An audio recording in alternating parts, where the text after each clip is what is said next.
Mesdames et messieurs, bienvenue dans Histoire et Mystère. Ce que vous allez entendre aujourd'hui va vous glacer le sang. Un jeune, élevé par sa mère seule, nourri par ses sacrifices, protégé par son amour, finit par faire l'impensable. Il lève la main sur elle. Sa propre mère, celle qui lui a tout donné. Pourquoi? Qu'est-ce qui peut pousser un fils à commettre l'irréparable?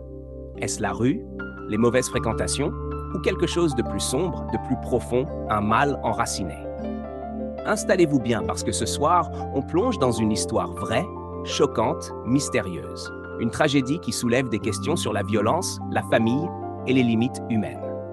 Avant de commencer, n'oubliez pas de vous abonner à la chaîne et surtout, partager cette vidéo. Ce genre d'histoire doit être entendu parce que parfois, la vérité dépasse la fiction. C'était une nuit comme tant d'autres dans un quartier ordinaire d'une grande ville. Les lampadaires fatigués diffusaient une lumière jaune et tremblante sur les trottoirs fissurés. Les volets étaient fermés, les portes verrouillées. Rien ne laissait présager qu'un drame se jouait derrière l'une de ces façades discrètes. Dans ce petit appartement au 3e étage d'un immeuble sans âme, vivait Malik, 22 ans, et sa mère, Aïcha, une femme d'une 50aine d'années, usée par les années, mais solide comme un roc. Elle travaillait depuis plus de 20 ans comme aide-soignante. Elle ne comptait pas ses heures, ni ses douleurs. Tout ce qu'elle faisait, elle le faisait pour son fils. Mais voilà, Malik n'était plus le petit garçon d'avant. Fini l'époque des câlins et des « maman, je t'aime ». Depuis ses 16 ans, quelque chose avait changé. Il avait commencé à traîner avec des gars louches, rentrer tard, répondre avec insolence. Les premiers cris ont été suivis des premières portes claquées. Puis un jour, ce fut un objet cassé. Et Aïcha avait baissé les yeux. Au début, elle trouvait des excuses. Il est jeune, il est en colère, il souffre. Mais la vérité, c'est que Malik changeait. Il s'enfonçait dans un monde noir, un monde sans respect, sans reconnaissance, sans amour. Il n'avait ni travail, ni projet. Il passait ses journées sur le canapé, téléphone à la main, casque sur les oreilles. Et le soir, il sortait. Longtemps. Trop longtemps. Quand il revenait, il sentait l'alcool, parfois pire. Aïcha lui parlait. Doucement. Elle suppliait, elle criait, puis elle se taisait. Comme toutes les mères qui n'en peuvent plus mais qui continuent d'aimer, coûte que coûte. Mais cette nuit-là, ce fut trop. Vers 2 heures du matin, Malik rentre. Les yeux rouges, la démarche instable. Aïcha l'attendait comme toujours. Elle ne dormait jamais vraiment tant qu'il n'était pas rentré. Elle lui demande, encore une fois, d'arrêter, de changer, de se reprendre en main. Et là, il explose.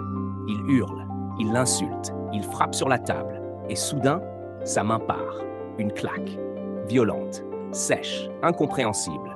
Le silence derrière, le vide. Aïcha ne crie pas, elle ne pleure pas. Elle reste figée, la main sur la joue. Malik aussi semble surpris, mais trop tard.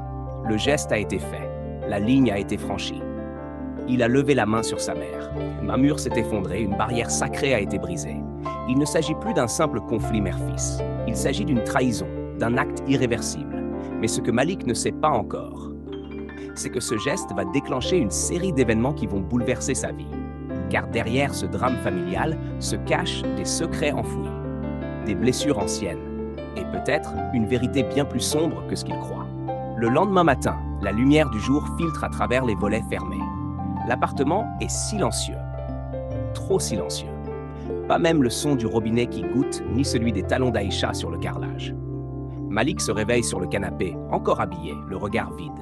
Il ne se souvient pas de tout, il se souvient juste de la gifle et du regard de sa mère. Un mélange de douleur, de déception et d'une tristesse profonde. Celle qui ne crie pas, mais qui saigne en silence. Malik se lève, hésite. Il cherche sa mère. La chambre est vide. La salle de bain aussi. Sur la table de la cuisine, un simple mot griffonné. « Je suis parti. Ne me cherche pas. » Le cœur de Malik se serre. Ce n'est pas dans ses habitudes. Aïcha, malgré tout, malgré la colère, n'est jamais partie. Il tente de l'appeler. Boîte vocale. Il envoie un message. Rien. Il demande à la voisine. Personne ne l'a vu partir. C'est là qu'il sent, pour la première fois depuis longtemps, quelque chose monter en lui. Pas de la colère, de l'angoisse. Il tourne en rond dans l'appartement et c'est là qu'il remarque quelque chose. Dans le placard du couloir, une vieille boîte, d'ordinaire enfouie sous les draps d'hiver, est posée à l'envers, comme si elle avait été ouverte ou fouillée. Curieux, il l'ouvre. À l'intérieur, des photos, des lettres, des papiers jaunis par le temps et un petit carnet noir fermé par un élastique. Malik n'a jamais vu ça. Il s'assoit, l'ouvre et découvre un autre monde. Le carnet est écrit de la main d'Aïcha. C'est un journal intime. Et dès les premières lignes, tout bascule. Novembre 2001. Il est revenu. Je croyais qu'il m'avait oublié, qu'il avait refait sa vie loin d'ici. Mais il a retrouvé notre adresse. Malik ne doit jamais savoir. Il ne doit jamais se souvenir de cette nuit. Malik fronce les sourcils. De qui parle-t-elle? Il tourne les pages, de plus en plus vite. Des extraits flous, mais remplis de peur.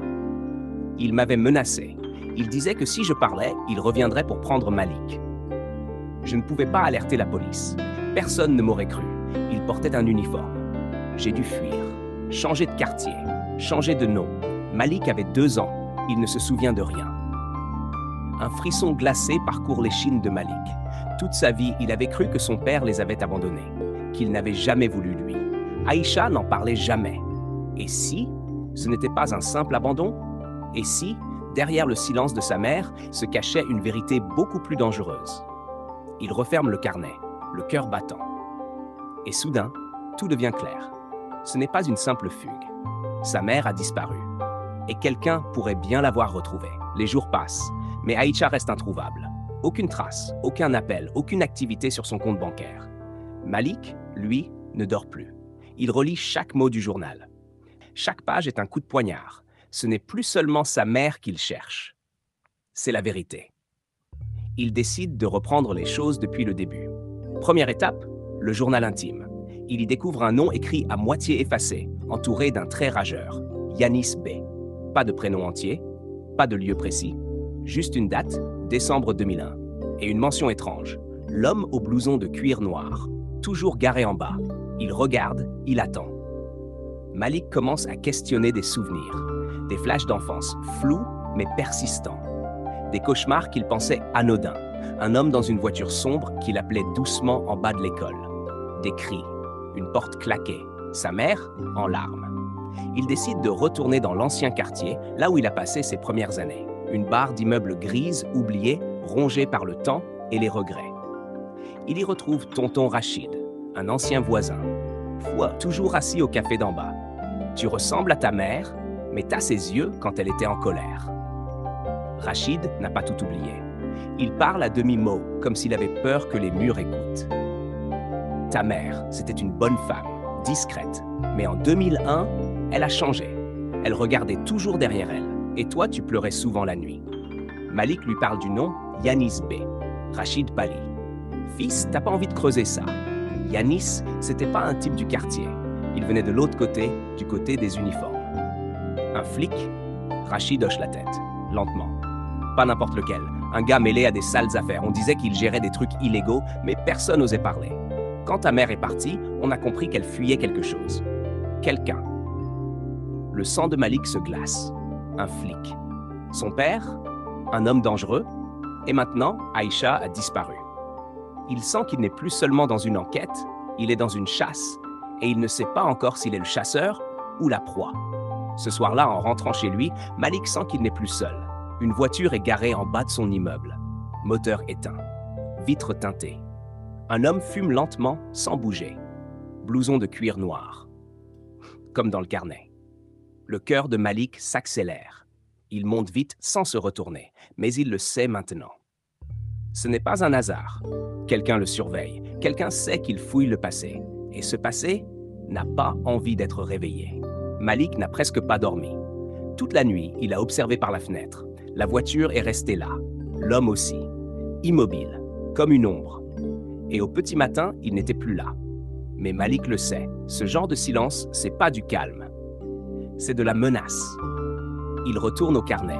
Il cherche. Il gratte entre les lignes. Et il tombe sur une page étrange, griffonnée à la hâte. Il s'appelait le chien muet. C'est comme ça qu'on l'appelait dans leur groupe. Il ne parlait jamais, mais quand il arrivait, c'était pour salir. C'était le nettoyeur des bavures. Il ne laisse pas de traces et il obéit sans poser de questions. Malik recule. Ce n'est plus juste une histoire de père inconnu. C'est une affaire d'homme de l'ombre, de réseau, de silence organisé. Il décide d'aller plus loin. Il retourne voir Rachid, le vieux du quartier. « Tonton, t'as déjà entendu ce surnom, le chien muet ?» Rachid blêmit. Il regarde autour de lui. Il fait signe à Malik de s'asseoir. « Tu sais pas dans quoi tu mets les pieds, fils. Le chien muet, c'est pas une légende. C'est un gars qu'on envoyait pour régler les problèmes. Il travaillait avec des types haut placés. Police, pays, sécurité privée, peut-être même l'armée. Personne savait d'où il sortait, mais quand il apparaissait, des gens disparaissaient. » Malik sent sa gorge se serrer. Et si sa mère était partie pour fuir cet homme? Ou pire, si elle l'avait recroisé? Il retourne chez lui, décide d'en avoir le cœur net. Il allume l'ordinateur d'Aïcha, il fouille ses mails, ses messages, et il trouve quelque chose, un brouillon non envoyé. Un mail écrit 2 jours avant sa disparition. « Je sais que vous m'avez retrouvé. Je ne veux pas de problème. Mon fils n'est pas au courant, il ne sait rien.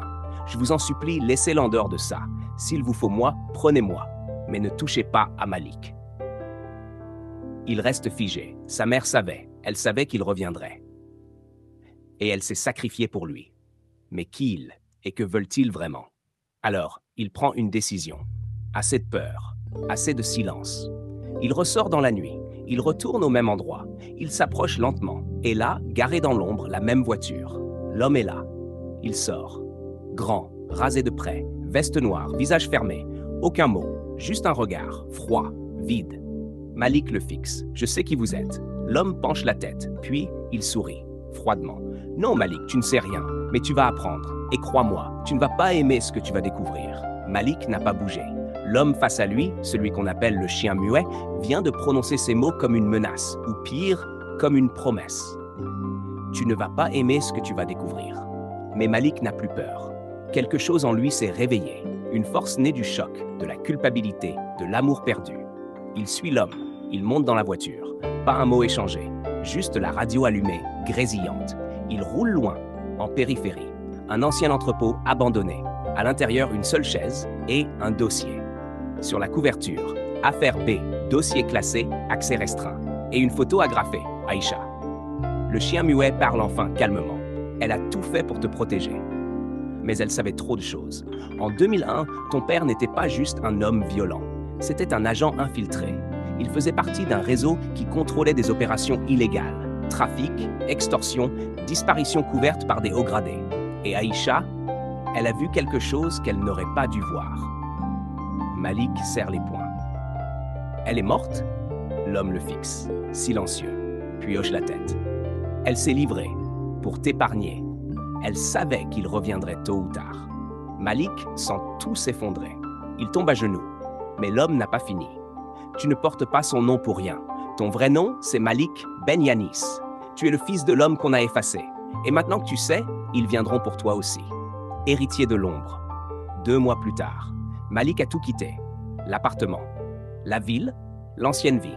Il a tout brûlé, sauf le carnet. Il a laissé derrière lui la rage et l'innocence. Mais chaque nuit, il rêve d'elle, de sa mère, de son regard, de son silence protecteur.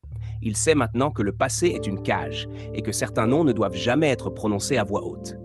Mais il a aussi compris une chose, le silence, c'est une arme. Et lui, Malik, il n'est plus une victime, il est un témoin, un survivant. Et peut-être, un jour, un justicier.